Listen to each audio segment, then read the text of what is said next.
Welcome to को curricular master YouTube channel. आप सभी का स्वागत है आपके अपने यूट्यूब चैनल को करिकुलर मास्टर में। आज के वीडियो के माध्यम से हम लोग चर्चा करने का प्रयास करेंगे पॉलिटिकल साइंस के बारे में। ये पॉलिटिकल साइंस का क्वेश्चन पेपर है और ये है आपका बीए के 6 सेमेस्टर का क्वेश्चन पेपर। राजा महेंद्र प्रताप सिंह स्टेट यूनिवर्सिटी का क्वेश्चन पेपर है। लेकिन इसमें जो प्रश्न पूछे गए हैं वो दीनदयाल उपाध्याय गोरखपुर विश्वविद्यालय के लिए बहुत ही महत्वपूर्ण है, तो मैंने सोचा कि सॉल्व करवा दिया जाए। क्योंकि कल आपके 307 जो कोड वाला है POL 307 का पेपर है और 308 का पेपर है, तो उसके लिए बहुत ही महत्वपूर्ण होगा ये। और बाकी विश्वविद्यालयों के लिए भी बहुत ही महत्वपूर्ण होने वाला है लेक्चर, ठीक है। तो पॉलिटिकल साइंस में आपको इंटरनेशनल रिलेशंस एंड पॉलिटिक्स पढ़ना है 307 और 308 में। तो ये 307 और 308 दोनों को कवर करेगा ये लेक्चर, ठीक है। तो ध्यान रखिएगा, आप इस वीडियो को अंत तक देख लीजिएगा। इसमें 75 इंपॉर्टेंट क्वेश्चन पूछे गए हैं जो कि आपके लिए बहुत ही महत्वपूर्ण हो सकते हैं, ठीक है। देखिए, पहला प्रश्न आपकी स्क्रीन पर आ चुका है। आज़ादी के बाद भारत की विदेश नीति जिन सिद्धांतों पर टिकी हुई है उनमें सम्मिलित नहीं है। देखिए, पंचशील सिद्धांत, गुट निरपेक्षता और एक प्रकार से नस्लवाद का विरोध, ये भारतीय विदेश नीति में शामिल है। लेकिन साम्राज्यवाद का समर्थन भारत ने नहीं किया, सपोर्ट ये नहीं किया है, ठीक है, साम्राज्यवाद का। ऑप्शन नंबर इसका बी करेक्ट आंसर होगा। तो पहले का जिन्होंने बी लगाया होगा उनको नंबर मिल जाएगा। दूसरा प्रश्न हमसे पूछा गया था कि निम्नलिखित में से कौन गैर सरकारी अभिकर्ताओं में शामिल है। बताएं कौन गैर अभिकारी अभिकारी मतलब कि गैर राज्य अभिकर्ताओं में सम्मिलित है। इनमें से गैर सरकारी संगठन, आतंकवादी संगठन, बहुराष्ट्रीय कंपनियां या फिर उपरोक्त सभी। तो गैर राज्य अभिकर्ताओं में कौन शामिल है इनमें से, तो दूसरे का करेक्ट आंसर क्या हो जाएगा भाई। तो इनमें से आपका जैसे देखिए गैर सरकारी संगठन जो होते हैं वो शामिल है इसमें गैर राज्य अभिकर्ताओं में, ठीक है। ये तीनों इसमें शामिल हो सकते हैं, ठीक है, चूंकि एक संगठन की बात हो रही है। तो यहाँ पर बहुराष्ट्रीय कंपनियां और गैर राज्य सरकारी संगठन ये दोनों शामिल होते हैं, तो ये भी आपका बी शामिल हो सकता है। डी ऑप्शन इसका राइट आंसर होगा। अगला प्रश्न, तीसरा नंबर प्रश्न आपकी स्क्रीन पर आ चुका है। शीत युद्ध का मुख्य कारण क्या था। सॉरी, तो विचारधारा की लड़ाई थी, ideology. C option right answer हो जाएगा, रूस और अमेरिका के बीच में। अगला प्रश्न, सभ्यताओं का संघर्ष, clash of civilisation theory is propounded by. सभ्यताओं का संघर्ष सिद्धांत प्रतिपादित किया गया किसके द्वारा। सभ्यताओं का जो है संघर्ष, जो पुस्तक प्रतिपादित की गई या सिद्धांत दिया गया है, ये किसके द्वारा दिया गया भैया। ये दिया गया सैमुअल P हंटिंगटन के द्वारा। बी ऑप्शन इसका राइट आंसर हो जाएगा। पांचवा क्वेश्चन आप देखेंगे, अंतर्राष्ट्रीय संबंधों में कूटनीति का प्रथम मुख्य उद्देश्य क्या रहा है। फटाफट से आप लोग बताने का प्रयास करेंगे। तो राष्ट्रहित रहा है, ठीक है, option number B correct answer हो जाएगा। छठा प्रश्न आप देखेंगे, विस्फोटक मतलब बिस्टेक कैसा संगठन है, बताएं। बिस्टेक कैसा संगठन है। तो बिम्स्टेक, बिम्स्टेक कैसा संगठन है, बताएं। एक पक्षीय या द्विपक्षीय, बहुपक्षीय। तो ये कैसा संगठन है भाई, बहुपक्षीय संगठन है। सी ऑप्शन इसका राइट आंसर होगा। सातवां प्रश्न आपसे पूछा गया था, वैश्वीकरण के उद्देश्य क्या हैं। अंतर्राष्ट्रीय स्तर पर सहयोग, आर्थिक समानता और विश्व बंधुत्व की भावना का विकास, ये तीनों हैं। डी ऑप्शन राइट आंसर हो जाएगा, ऑल ऑफ दी अबव। अगला क्वेश्चन आपसे पूछा गया था, यूएनओ के 1945 में स्थापना के समय कितने सदस्य थे यूएनओ में। संयुक्त राष्ट्र संघ की बात हो रही है, तो उसमें कितने थे भाई। उसमें थे कुल मिलाकर के 50 सदस्य, ठीक है। ऑप्शन नंबर इसका सी करेक्ट आंसर हो जाएगा। बाद में पोलैंड भी और शामिल हो जाता है, ठीक है। तो सी ऑप्शन इसका राइट आंसर होगा। अगला प्रश्न है 9वां नंबर प्रश्न आपसे पूछा गया था, निम्नलिखित में से राष्ट्रों के मध्य शीत युद्ध की प्रमुख विशेषताएं कौन सी हैं, बताएं। तो शीत युद्ध की प्रमुख विशेषताएं कौन सी भैया। तो इनमें से आपका केवल वैचारिक घृणा, राजनीतिक अविश्वास और कूटनीतिक जोड़ तोड़, ये भी करेक्ट आंसर होगा। सैनिक प्रतिस्पर्धा की किया करते थे, जासूसी और मनोवैज्ञानिक युद्ध भी हुआ करते थे। सी ऑप्शन ए और बी दोनों राइट आंसर होगा। 10वां क्वेश्चन आप देखेंगे, संयुक्त राष्ट्र संघ के मूल सिद्धांत निम्न में से यूएनओ के चार्टर के किस अनुच्छेद में दिए गए हैं। तो किस अनुच्छेद में दिए गए हैं ये, इसका ऑप्शन नंबर करेक्ट आंसर हो जाएगा ए ऑप्शन, अनुच्छेद 2 में। ऑप्शन नंबर इसका ए करेक्ट आंसर होगा 10वें का। 11वां प्रश्न आपसे पूछा गया था कि निम्न में से कूटनीति को वार्ता या व्यवहार में निपुणता, दूरदर्शिता और कौशल का प्रयोग के रूप में किसने परिभाषित किया। तो किसने किया था, आर्गेंस्की ने किया था। ऑप्शन नंबर इसका ए करेक्ट आंसर हो जाएगा।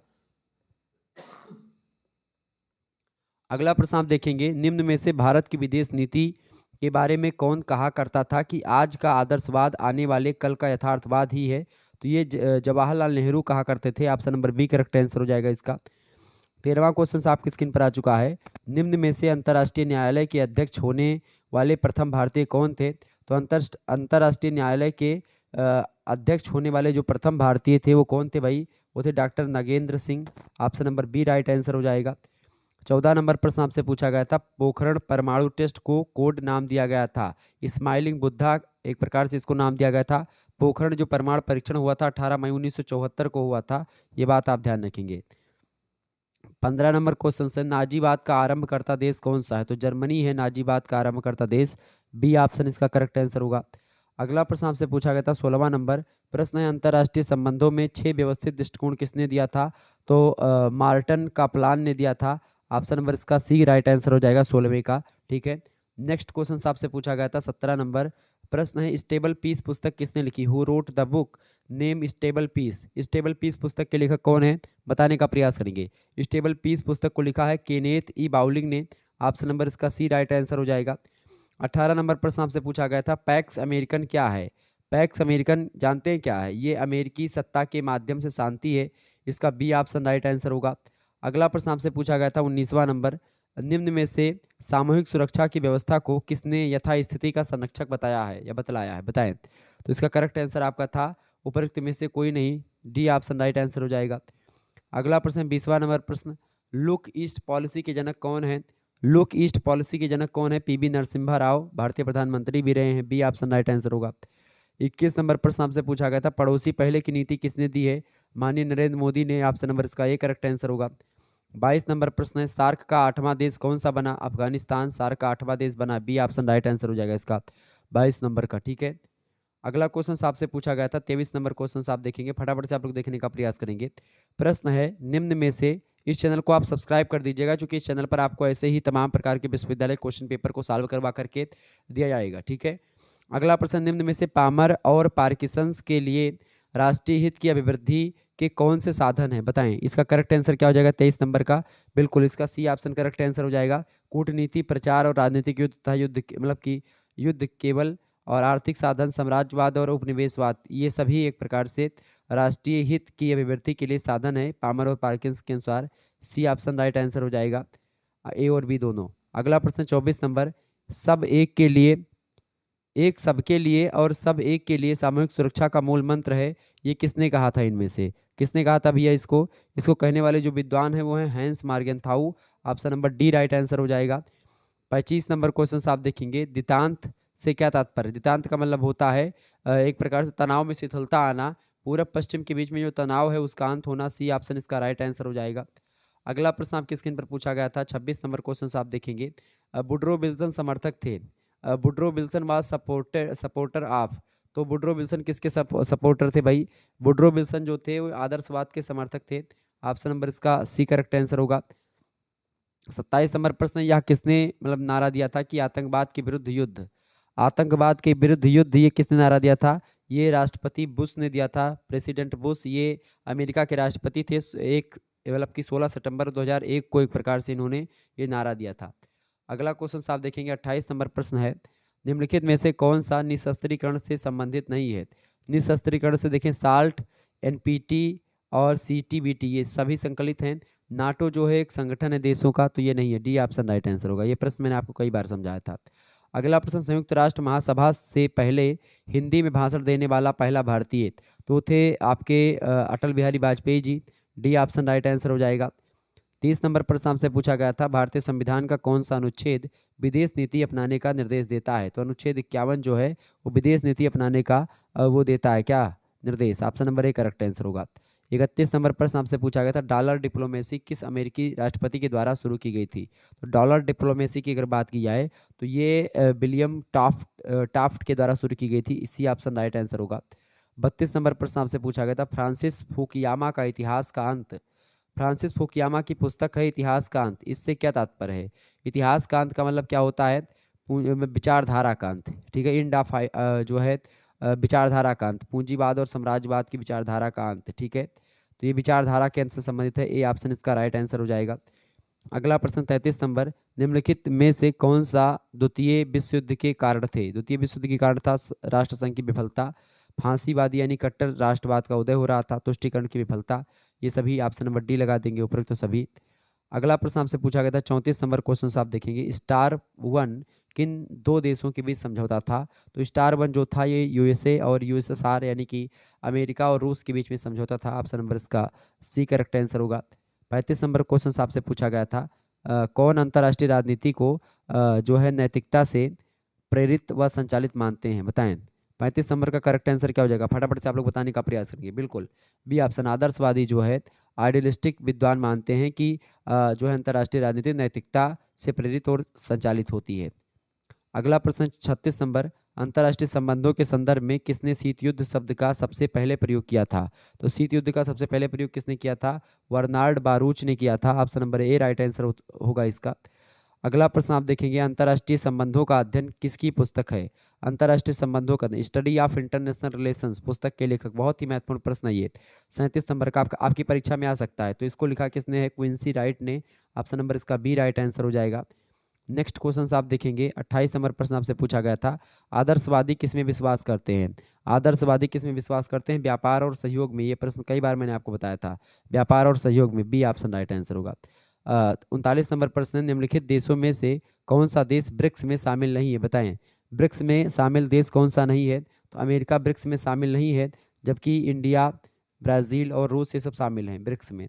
अगला प्रश्न 40 नंबर, नाटो गठबंधन समझौते पर हस्ताक्षर किस विचारधारा के लिए एक उल्लेखनीय जीत थी? नाटो गठबंधन समझौते पर हस्ताक्षर जो हुआ था, ये एक प्रकार से यथार्थवाद के लिए एक उल्लेख जीत थी। ऑप्शन नंबर इसका ए करेक्ट आंसर होगा। 41 नंबर क्वेश्चन आप देखेंगे, आसियान का पूरा नाम क्या है? Association of south east Asian Nations. Option number इसका ए करेक्ट आंसर हो जाएगा। आसियान का फुल फॉर्म है ये। अगला क्वेश्चन आप देखेंगे, 42 नंबर प्रश्न है, विश्व व्यवस्था सिद्धांत, ठीक है, वर्ल्ड सिस्टम थियरी, इसके साथ मतलब इसके साथ कौन सा विचारक जुड़ा हुआ है, बताएं। तो इसके साथ कौन सा विचारक जुड़ा हुआ है भैया? इसके साथ जुड़े हुए हैं इमैनुअल वालरस्टीन। ऑप्शन नंबर इसका ए राइट आंसर हो जाएगा। अगला प्रश्न 43 नंबर प्रश्न आपकी स्क्रीन पर आ चुका है, फटाफट से आप लोग देखने का प्रयास करेंगे। सार्वभौम मानव अधिकार घोषणा पत्र को कब स्वीकार किया गया, बताएं। तो इसको कब स्वीकार किया गया था? 10 दिसंबर 1948 को। Option number D right answer हो जाएगा इसका। 44 नंबर प्रश्न आपसे पूछा गया है, वर्ल्ड ट्रेड ऑर्गेनाइजेशन WTO जिसको बोलते हैं, इसका मुख्यालय कहाँ पर स्थित है? तो WTO का जो मुख्यालय है ये जेनेवा स्विट्जरलैंड में है, ठीक है। WTO की स्थापना जो हुई थी, कब हुई थी? WTO की जो स्थापना हुई थी भैया, ये हुई थी कब? 1995 में, ठीक है। 45 नंबर प्रश्न, यूरो मुद्रा का प्रयोग यूरोपीय संघ के कितने देश कर रहे हैं?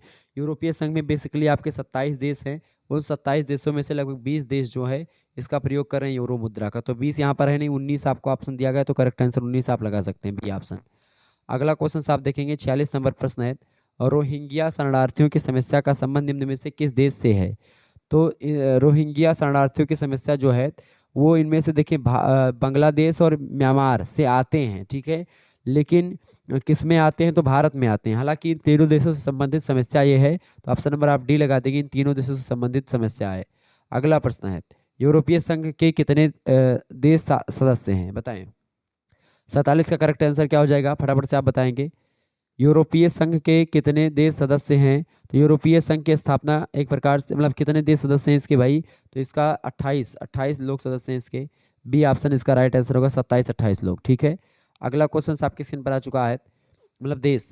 अगला प्रश्न, निम्न में से किस देश को सुरक्षा परिषद में वीटो की शक्ति प्राप्त नहीं है? देखिए चाइना को प्राप्त है, इंग्लैंड को प्राप्त है, फ्रांस को भी प्राप्त है, ठीक है। इसके अलावा आप देखेंगे अमेरिका को प्राप्त है और रूस को प्राप्त है। जापान को नहीं प्राप्त है, केवल 5 देशों को प्राप्त है, ठीक है। भारत को भी नहीं प्राप्त है।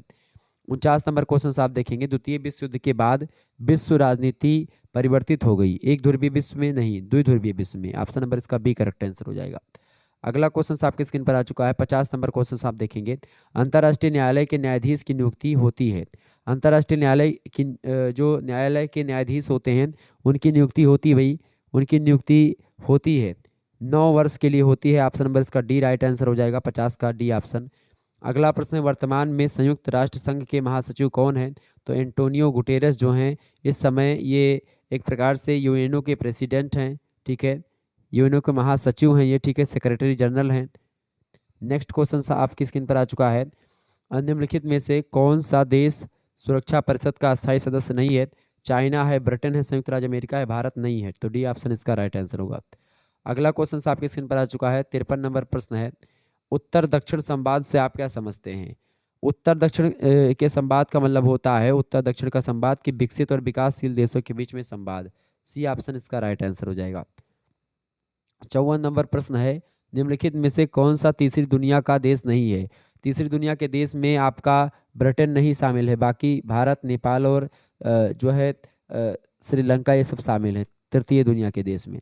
अगला प्रश्न 55 नंबर प्रश्न है, तृतीय विश्व शब्द का प्रयोग सबसे पहले किसने किया था? तो तृतीय विश्व शब्द का प्रयोग सबसे पहले किसने किया था भैया? अल्फ्रेड सोबी ने किया था। इसका ए ऑप्शन राइट आंसर हो जाएगा। अगला प्रश्न 56 नंबर क्वेश्चन आपकी स्क्रीन पर आ चुका है, ओसामा बिन लादेन किस आतंकवादी संगठन का सरगना था? तो ये अलकायदा का सरगना था। ऑप्शन नंबर इसका ए करेक्ट आंसर होगा। अगला प्रश्न 57 नंबर, इनमें से कौन संपूर्ण मानव जाति के लिए अभिशाप है? इनमें से संपूर्ण मानव जाति के लिए अभिशाप क्या है? आतंकवाद है। डी ऑप्शन करेक्ट आंसर होगा। तो ऐसे ही प्रश्न आपकी परीक्षा में आने वाले हैं, तो आप इन प्रश्नों को तैयार कर लीजिएगा। अंतर्राष्ट्रीय न्यायालय कहाँ स्थित है बताएं? अंतर्राष्ट्रीय न्यायालय कहाँ पर स्थित है भैया? 58 का करेक्ट आंसर क्या हो जाएगा? बी ऑप्शन, बिल्कुल हेग। हेग में स्थित है, नीदरलैंड में है हेग। ऑप्शन नंबर इसका बी राइट आंसर हो जाएगा। अंतर्राष्ट्रीय न्यायालय की स्थापना कब हुई थी? 1945 में। ठीक है।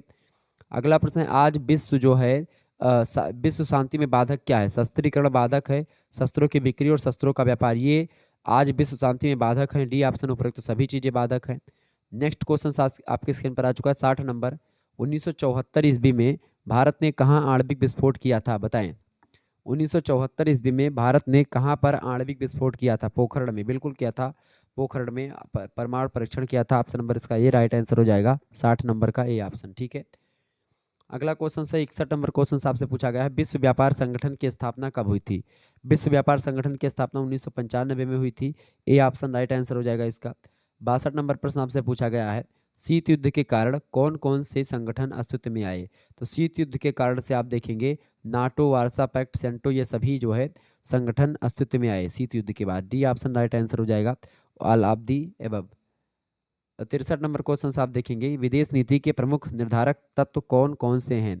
जनसंख्या, भौगोलिक स्थिति और प्राकृतिक संसाधन, ये तीनों हैं। D option all of the above.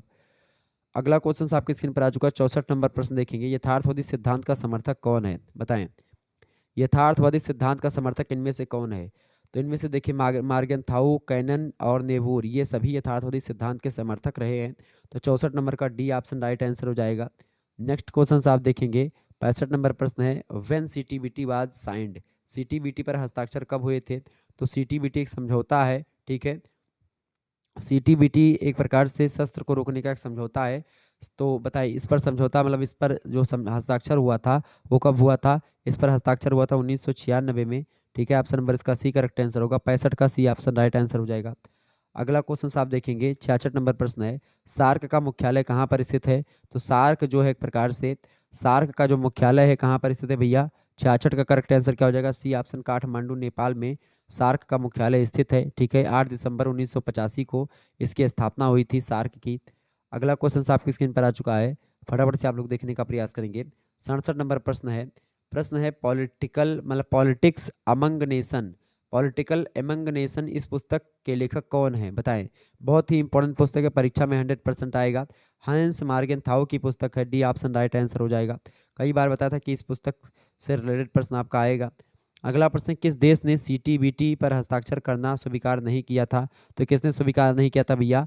तो किसने नहीं स्वीकार किया था? भारत, पाकिस्तान, इन सभी लोग देशों ने शामिल नहीं किया था, मतलब कि हस्ताक्षर करने से मना कर दिया था सीटीबीटी पर। B option. अगला प्रश्न 69 नंबर प्रश्न है, अंतर्राष्ट्रीय संबंधों का केंद्र बिंदु है बताएं? अंतर्राष्ट्रीय संबंधों का केंद्र बिंदु क्या होता है? राष्ट्रीय हित। ऑप्शन नंबर इसका बी राइट आंसर हो जाएगा, 69 का। नेक्स्ट क्वेश्चन आपकी स्क्रीन पर आ चुका है, फटाफट से आप लोग देखने का प्रयास करेंगे। 70 नंबर क्वेश्चन है, when did the UNO charter come into force, संयुक्त राष्ट्र संघ के चार्टर को लागू करने की घोषणा कब की गई थी? फटाफट से आप बताने का प्रयास करेंगे। संयुक्त राष्ट्र संघ के चार्टर को लागू करने की जो घोषणा की गई थी वो कब की गई थी भैया? तो इसकी घोषणा की गई थी 24 अक्टूबर 1945 को। Option number C right answer हो जाएगा इसका 70 का।